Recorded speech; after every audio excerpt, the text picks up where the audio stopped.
खेल है। चलो अब तुम बोल जाए। बोल भाई कितने बोल भाई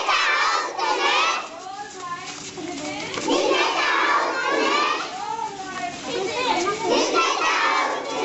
बोल भाई कितने 8।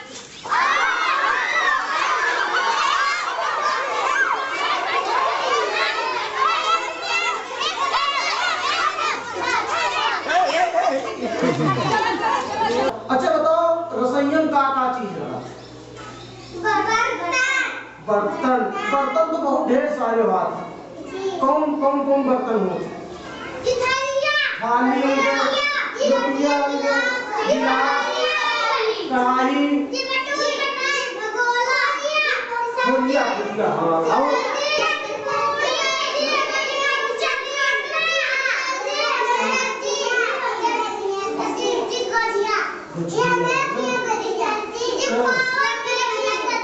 अच्छा एक चीज ये बताओ, सुनो, तुम लोगों के अब उधर देखो, मोनी इधर शुरू हुआ है, तुम तो मोनी उधर देख रही हो। मोनी एक चीज ये बताओ, तुम्हारे यहाँ खाना किस चीज में बनता है? खाना काहे में बनावा जाता है? चूल्हा में। और तुम्हारे यहाँ चूल्हा में। तो फिर रोज खाना कहाँ बनाओ? अधिकतर घर में क्या चीज बनाते? सब्जी, चावल,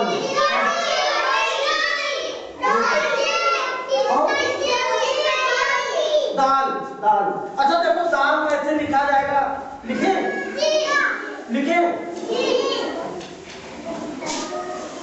ये बताओ, ये कौन सा अक्षर है?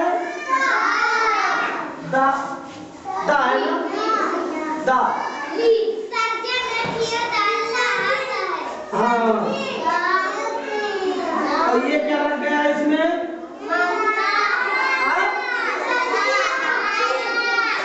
कौन सी मात्रा लग गई? कौन सी मात्रा है? तो कैसे आवाज निकलेगा इसका? ये कौन सा अक्षर है? दा। और ये कौन सा अक्षर है?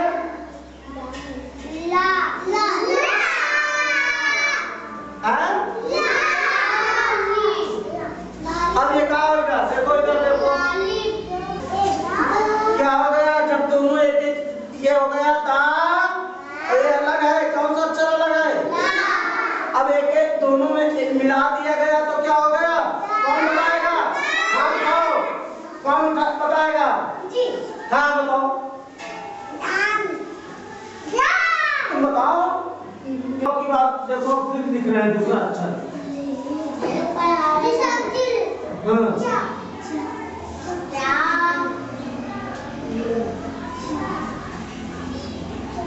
क्या हुआ?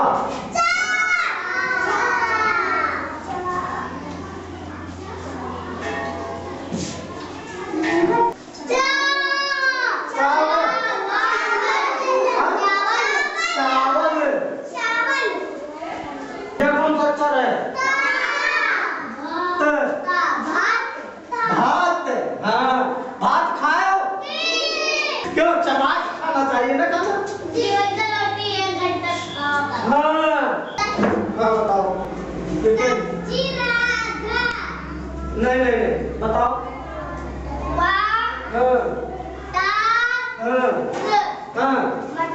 ताली बजाने के लिए भाई। अब आपको अब एक अक्षर और बढ़ा देना है। ये कौन सा अक्षर है? अब नहीं बताएंगे, फिर नहीं बताएंगे। नहीं इनको अब देखो कौन बताता है। अब दूसरा कोई आएगा है ना?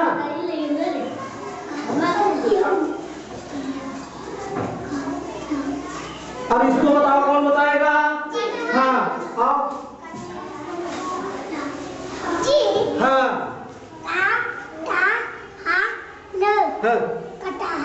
शाबाश, ताली बजाओ इनके लिए।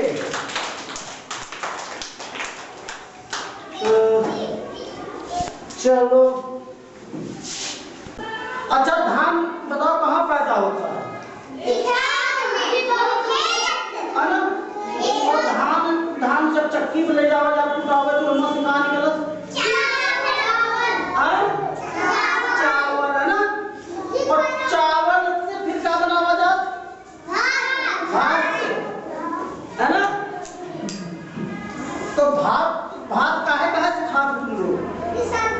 सब्जी से और दाल से और कौन लोग चीनी से खा लिया, कौन लोग घी डाल के खा लिया। हाँ दूध से हो, दूध तो भूल ही गए।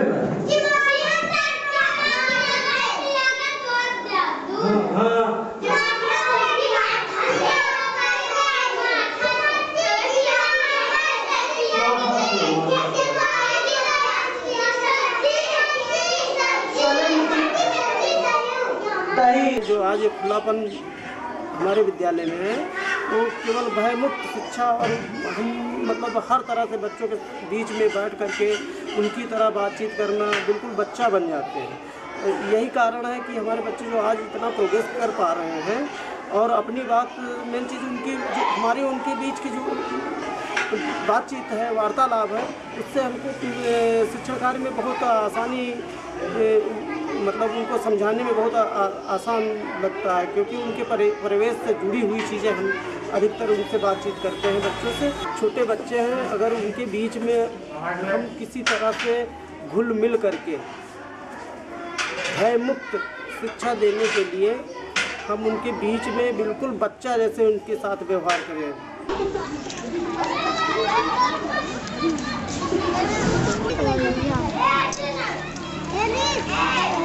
आपका स्कूल काफ़ी बेहतर दिख रहा है। इसमें जो है बच्चों को सीखने के काफ़ी बेहतर अवसर मिल रहे हैं जिस तरह से, तो उस तरह से तो काफ़ी अच्छा हमें लगा आपका स्कूल।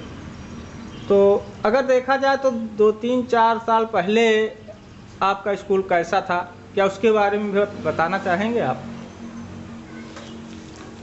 4 साल पहले जब मैं इस विद्यालय में आया, उस समय विद्यालय का शैक्षिक स्तर संतोषजनक था, परंतु कुछ छोटी छोटी कमियां थीं जो विद्यालय को बेहतर बनाने के मार्ग में बाधा उत्पन्न कर रही थी। मैंने महसूस किया कि इन छोटी छोटी समस्याओं का निराकरण विद्यालय प्रबंध समिति और शिक्षकों के आपसी सहयोग से निकाला जा सकता है। तो मैंने उसके माध्यम से इन समस्याओं का हल निकाला। तो इसके लिए फिर आपने क्या किया? इसके लिए हमने जो है विद्यालय प्रबंध समिति की बैठक आयोजित की विद्यालय में, और उसमें लक्ष्य निर्धारित किए। पहला लक्ष्य था कि 6 से 14 वर्ग के सभी बच्चों का विद्यालय में नामांकन हो। दूसरा वर्ग था कि बच्चों की उपस्थिति 90% हो, और तीसरा था कि हर बच्चे का सीखना हो पाए, और चौथा था कि विद्यालय का भय मुक्त वातावरण हो। अच्छा, तो जैसे लक्ष्य आपने तय किए, तो इस लक्ष्य को पाने के लिए आपने कुछ प्रयास किए होंगे, तो उसके लिए आपने क्या किया? इस लक्ष्य को पाने के लिए हमने विद्यालय प्रबंध समिति से और अपने शिक्षक साथियों से पूरा सहयोग लिया, और उनके सामूहिक प्रयास से इन लक्ष्यों को प्राप्त किया गया। आपने विद्यालय प्रबंध समिति के साथ कुछ लक्ष्य तय किए, उन लक्ष्यों को पाने के लिए फिर आपने किस तरह से आगे बढ़ते हुए उन लक्ष्यों को प्राप्त किया, उसके बारे में थोड़ा सा आपके विचार जानना चाह रहे हैं। इन लक्ष्यों को प्राप्त करने के लिए हमने लोक मित्र संस्था से आए हुए कार्यकर्ताओं से सहयोग लिया, और कम सीख वाले बच्चों के सीखने के अनुभव को जानते हुए हमने उनकी केस स्टडी तैयार की, और केस स्टडी को शिक्षकों की बैठक में पढ़ा गया, और उसके अनुसार कार्य योजना बनाई गई, और कार्य योजना के अनुसार शिक्षण कार्य किया गया। उस शिक्षण कार्य का दूसरे अध्यापकों द्वारा अवलोकन किया गया, और उस अवलोकन को पुनः शिक्षकों की बैठक में पढ़ा गया, और जो गैप रह गए उस गैपिंग को दूर करते हुए प्लानिंग बनाई गई, और प्लानिंग के अनुसार शिक्षण कार्य किया गया। जिससे सभी बच्चों का सीखना बेहतर हो पा रहा है और बच्चों को विद्यालय आना अच्छा लग रहा है। फायदे हैं। देखिए, हमारे स्कूल में हर शनिवार को शिक्षक समूह की बैठक होती है, जिसमें हम सारे शिक्षक बच्चों की समस्याओं से जुड़े सवाल एक दूसरे के सामने रखते हैं कि बच्चा कोई पढ़ रहा है, कोई बच्चा नहीं पढ़ रहा है, क्यों नहीं पढ़ रहा है। तो ऐसे ही मेरी कक्षा की एक लड़की है जिसका मैंने देखा उसका मन नहीं लगता पढ़ने में, तो मैंने उसकी बात अनीता, जिसका नाम अनीता है, मैंने सबके सामने रखा कि लड़की बिल्कुल भी ध्यान नहीं देती पढ़ने पर, सीखती नहीं है। तो सभी ने मुझे सलाह दी कि आप इसके ऊपर एक केस स्टडी तैयार करिए। तो मैंने कहा ठीक है। मैंने फिर एक फाइल तैयार की और उस बच्ची को बुलाया और उससे पूछा कि बेटा आपको क्या प्रॉब्लम है। तो उसने मुझे अपने से जुड़ी बहुत सारी बातें बताई, जो घरेलू भी थी, विद्यालय से जुड़ी हुई थी, बहुत सारी बातें थी। तो फिर मैंने उसे सिखाने के स्तर पे जोर दिया। मैंने उसे जो हमारी कक्षा के 23 बच्चे थे उनके साथ बैठाना शुरू किया और मैंने देखा कि धीरे धीरे उसने बहुत कुछ सीख लिया है। बच्चों से उसने पढ़ना सीखा, इंग्लिश भी थोड़ा बहुत सीख लिया उसने, जो कि क ख ग घ भी नहीं जानती थी। अब वो बच्चों के साथ बैठकर समूह में पढ़ती है और लिखती भी है। इमला वगैरह, डिक्टेशन, सब कुछ वो लिखना शुरू उसने कर दिया। तो इसका शिक्षक समूह का हमें ये सार्थक रिजल्ट मिला कि हमने एक बच्चे की समस्या रखी उस सभा में और हमें उसका एक अच्छा रिजल्ट मिला। सर जी, जैसे हमारे क्लास में एक लड़की है शालिनी, राइटिंग तो बहुत अच्छी है लेकिन पढ़ने में बिल्कुल कमजोर है। अब किसी भी कैसे क्या किया जाए हमें समझ में नहीं आता कि हम क्या करें तो उसका सीख स्तर आगे बढ़े। मेरे विचार से उसमें रुचि की कमी नहीं है क्योंकि उसकी राइटिंग बहुत अच्छी है। हाँ, राइटिंग तो बहुत अच्छी तो है। वो सीखेगी, ऐसी बात नहीं है। कुछ बच्चे होते जल्दी सीख लेते हैं, कुछ देर से सीखते हैं, वो सीखेगी। और एक चीज़ और कर सकते हैं कि उसे हम लोग जो बच्चे तेज़ हैं, जो बोल लेते हैं, उनके साथ बैठाना चाहिए। शायद समूह में उनके साथ बैठाते हैं तो वो शायद उनसे बोल के ही बोलना सीख ले और लिखना भी सीख ले। मतलब जो बच्चे जैसे मान लीजिए किसी चीज़ पे कोला लगाए तो उसका मतलब हाँ, वो ध्यान देगा कि ये अच्छा केंद्रित हाँ, करेगा, ध्यान सब केंद्रित होगा। हाँ, और यह वर्णमाला से, जैसे वर्णमाला हम लोग पढ़ा रहे हैं तो एक एक वर्ण ले करके, जैसे कि कोई शब्द अपने मन में बनाना है कि जैसे हमको ये शब्द बनाना है, बच्चे को पढ़वाना है अमात्रिक शब्द, तो एक वर्ण यहाँ का मतलब एक वर्ण बना करके अलग अलग उसको पहले लिख देते हैं हम बच्चा, फिर बच्चे से पूछे कि ये कौन सा वर्ण है, ये कौन सा अक्षर है। उसे उठा के पढ़ेगी, एक शब्द बन गया कमल।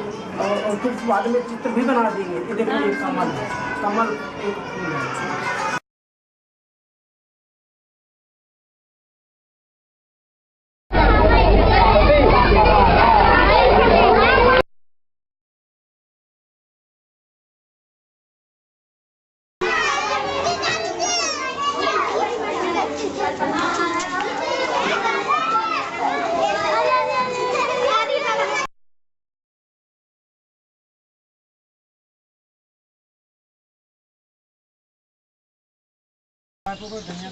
कौन किस तरह जोड़े हमका नहीं पता, फिर जोड़ेगा।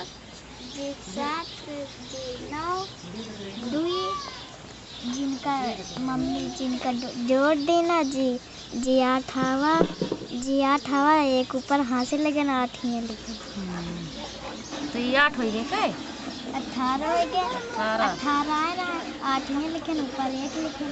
और कौन और का पढ़ाई जी और पहाड़ा जी कुछ और कहानी वानी जी, कहानी जी, कविता जी, कविता जी कभी जी सुना देते। हाँ, तो कविता सुनाओ, जौन कविता सुनाई नहीं सुनाओ।